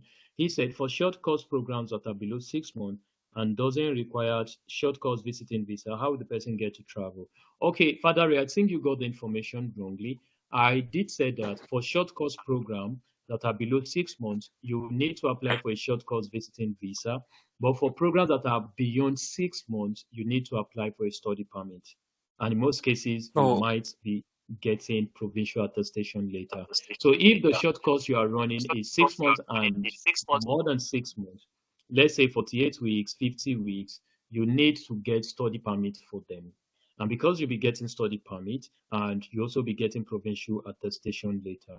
So that might hamper your chances. Now, let me just get to say something. Short courses are just a route for you to come to Canada, right? So because they are routes, look for anything that is most affordable. Even for some persons who want to come for the live-in caregiver, do you know the best live-in caregiver certificate you can get is home support worker? Do you know that? And you can actually do a short course in home support as a home support worker for less than 4,000 Canadian dollars. And when you're done with these courses, you can still apply, get a live-in caregiver job, and get your permanent residence to become a citizen. So all of these things are as easy peasy. There are things you can easily come in for. So if you want to use the short course route to get an exchange program, take courses that are below 6 months. There are 1,001 courses. The lists are endless. The colleges are endless. So take a short course program that is below 6 weeks, apply for a short course visa, come to Canada, get an exchange program, get the permit. Easy peasy. So, Father Ray, I don't know if that answers your question. While we move into number 5. So, I'm going to only take 3 questions more before I leave the section. So, just 3 questions more. After